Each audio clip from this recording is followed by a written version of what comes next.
You are listening to Exopolitics Today with Dr. Michael Salla, your source for the uncensored truth regarding the human, extraterrestrial, global, and political agenda.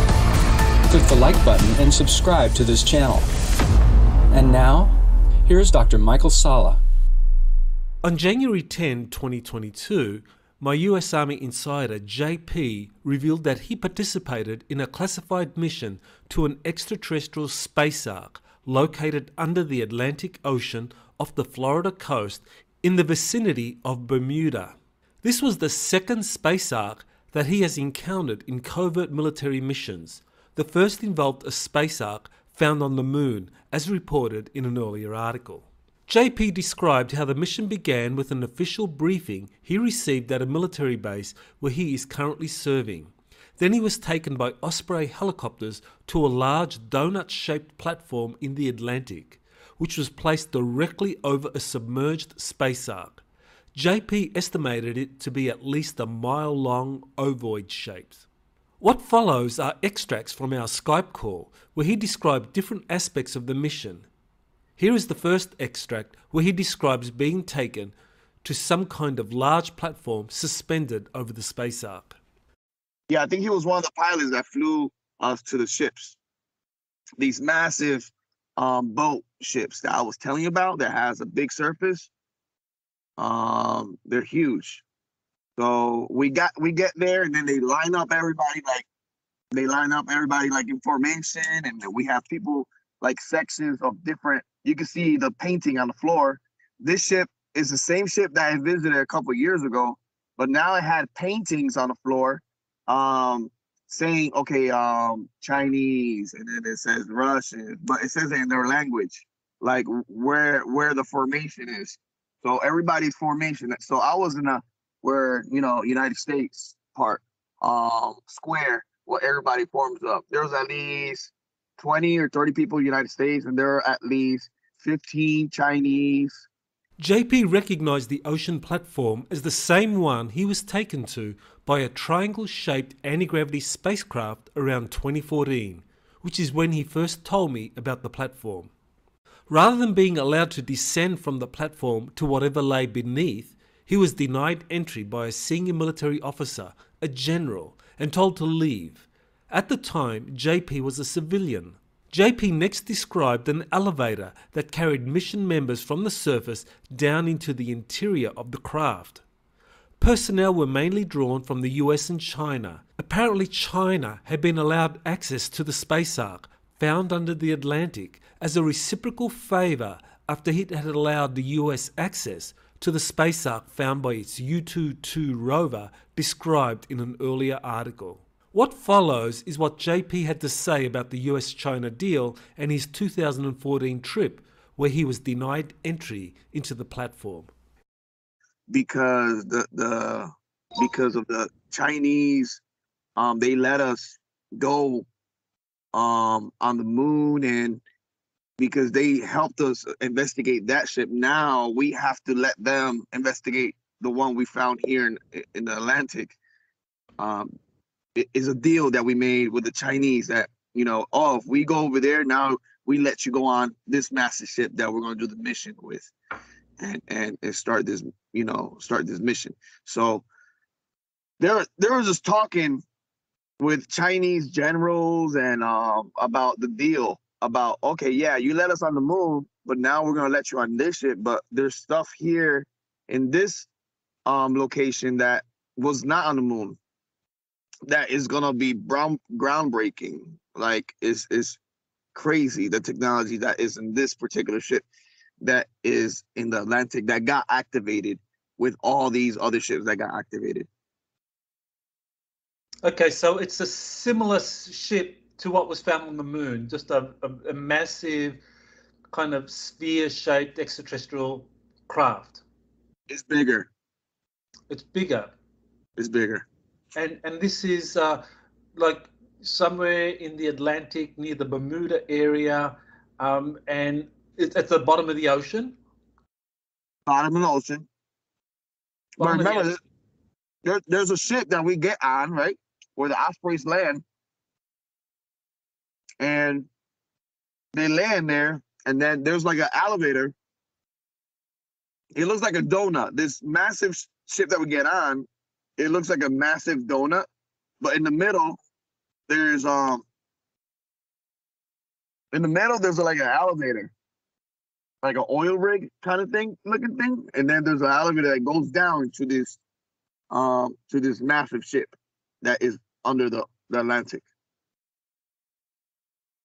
Oh, so this ship or craft that you were taken to is actually floating above the extraterrestrial craft at the bottom of the ocean. Yeah, this is I was telling you about that. Everybody lines up, and I remember I got in trouble one day because I think Shien or Lovint, I don't know who it was, but we were like, they were talking like, "Oh, you shouldn't be here." Remember I was telling you about the guy that was doing the briefing? He saw me, he got mad that I was there, and they took me back because I wasn't supposed to be there. Well, he was a general, right? I think you said. Yeah, I think he was a general. Yeah, that he was briefing everyone and like said, "What are you doing here? You shouldn't be here." And yeah, exactly. Okay, so that so that structure, it's like you say, it's like a mining rig. It's just built over the abandoned ship or the ET craft, and they go to it down the middle, like a mining rig, like a rig.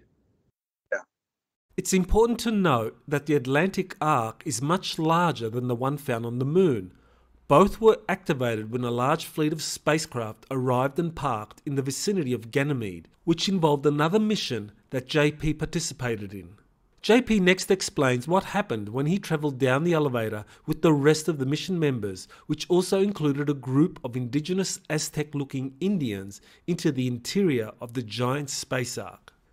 We're there talking, and everybody is like talking about the discovery and how it got activated and how you hear a humming noise, because everybody is like really scared to go into the ship, because once you get close to it, it's like hands going like a wave, like if it's stuck in time.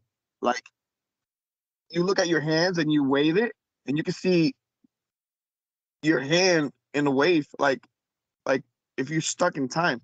So a lot of people are really scared to go into the ship. But when a group of us, we went, I was dressed in black.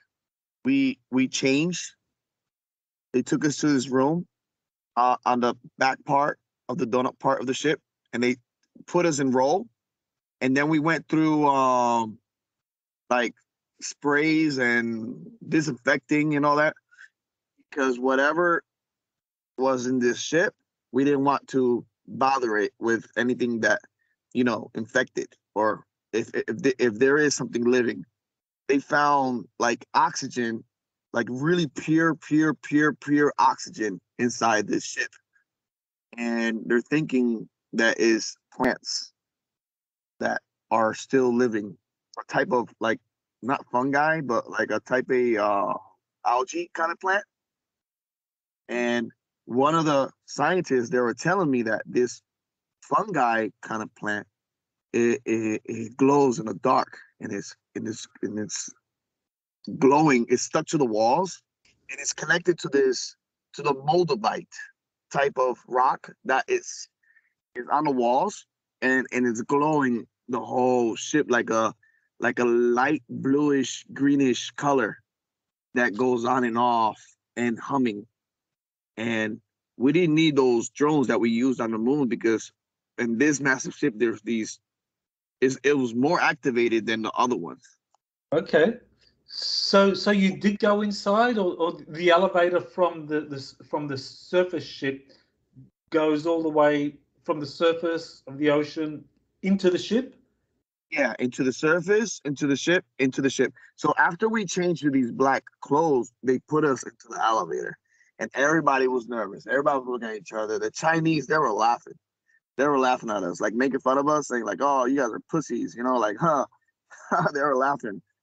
And I remember seeing Mexicans looking people there as well, but they didn't speak Spanish. They spoke like a like an ancient Aztec language, and they were really short, and you can still see the paint on their faces, but they had these suits on too.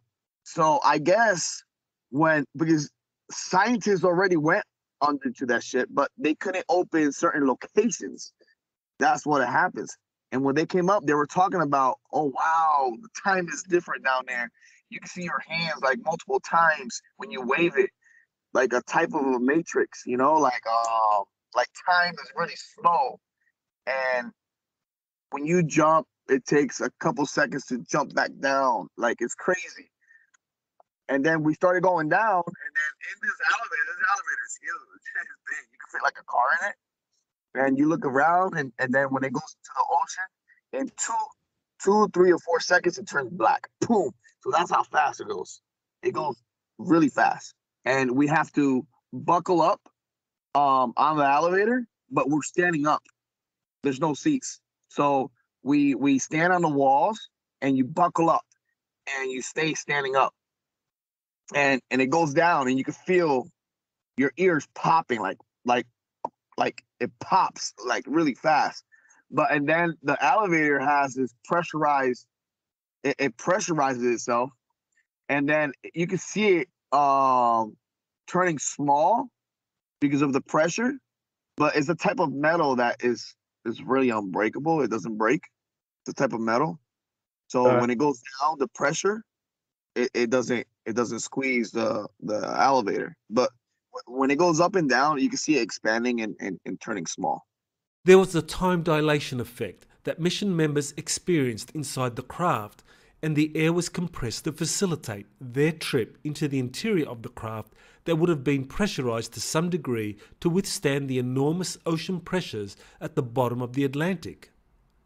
Once inside the space ark, JP revealed that the Mexican Aztec-looking members recognized some of the hieroglyphic writing and reacted very emotionally to what they were seeing. He again elaborated on the space-time effect in the ark. So, and when you're down there, what do you see? We see the lights of the algae like all around the place, and then the little Mexicans, they started pointing at the wall on these kind of writings that they were familiar with. So we went over there with them, and they were like touching it, and they were like crying and happy, and they were like looking at it, and they were like, "Akulia mate." I remember that particular word, "Akulia mate, akulia mate, akulia mate," and they were like touching it, and they were really happy. That's a particular phrase that I remember. "Akulia mate, akulia mate, akulia mate." Akulia, and they were crying and saying that word, and they were like almost dancing because they saw this particular writing. I think it was a missing writing on one of their temples in Mexico, or one of these Aztec writings that they were like really looking for. The ruins is actually connected to a tunnel that goes in the earth. But we wasn't allowed to go in there. The little Mexicans looking people, the Indian, they went in, and they were only allowed to go in there because I think it was sacred to them, that particular area where they went under. And then when they went under, they never came back. And everybody was like, wow, okay, what do we do now? What do we tell upstairs when we come back and they don't, they're not coming back? And we were like, oh crap, oh shit, what are we gonna do? What are we gonna say? And then the Chinese, they were starting walking towards over there, and then they started going slow, like everything was like going like tired. And then one of the Chinese came back, and he was out of breath. He was like really mad that they couldn't go. And then they started arguing with one of our guys, saying, hey, you guys promised us that we were going to go in there and investigate everything just the same way we went to the moon, and we're not getting access. So they were getting mad because they wasn't getting access, but it wasn't our fault. The ship itself let certain people in and certain people out. This is a fascinating observation by JP about how the extraterrestrial ark would react to different visitors. The Mexican Aztec group was allowed to proceed far ahead, presumably because their genetics and/or frequencies were acceptable. However, when the Chinese tried to do the same, they were blocked by the craft, which recognized some incompatibility. Could this have anything to do with Communist China's materialist philosophy influencing behavior and beliefs, thereby precluding them access deeper into the craft on their own? JP continued his account of what happened as the multinational mission members moved forward in their exploration of the Ark. So when we went in, we started going through, and everything started going slow, like in slow motion, and we felt like a peace and happiness. And then the Chinese, after we started going in, the Chinese were behind us, following us. So we were going in little by little. And then in the distance, you could see like lights of certain kind of like crystals, like moldavite, like shining into the walls. And it was beautiful. And you could see certain kind of plants that glow, and amazing. It is mind-blowing, the experience.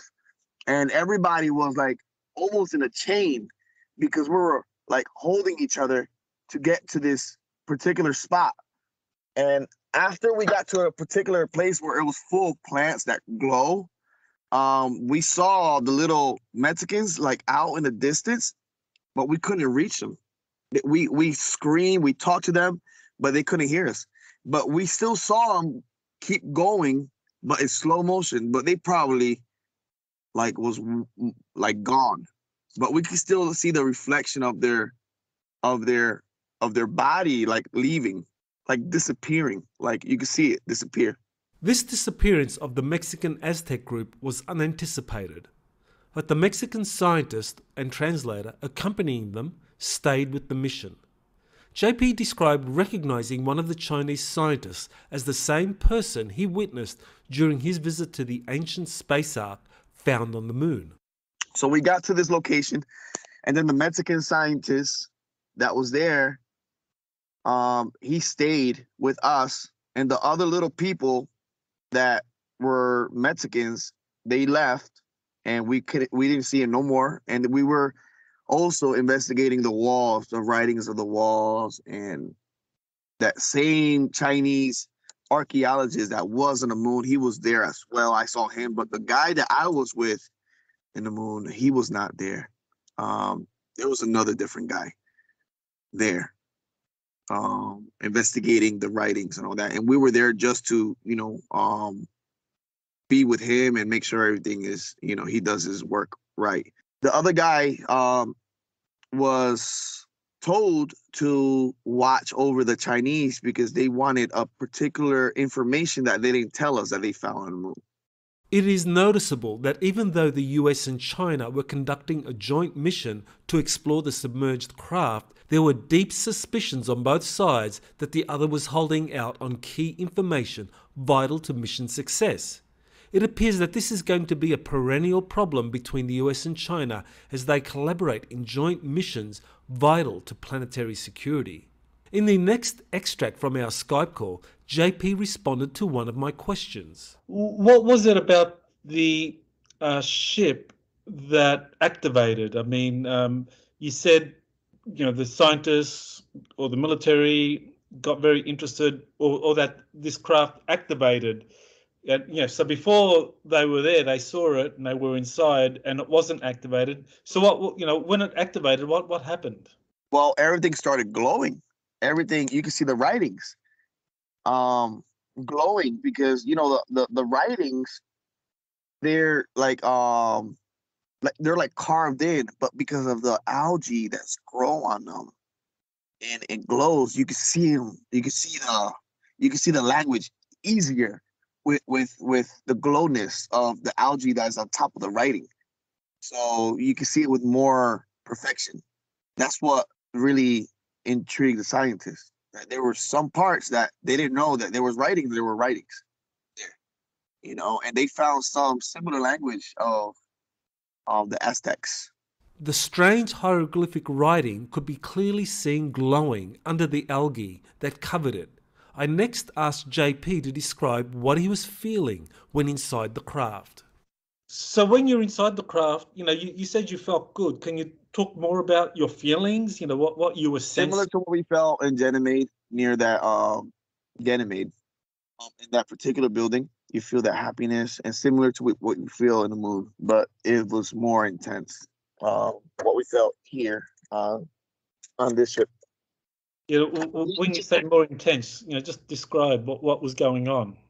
It was you see everything slow, and you feel so happy that you feel like crying, that you feel like good.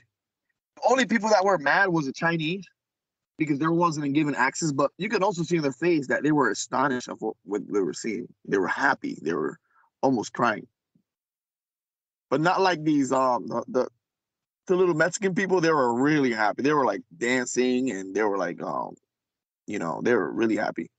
And then I remember looking at these other writings that I remember seeing in Ganymede. It looked really, really similar.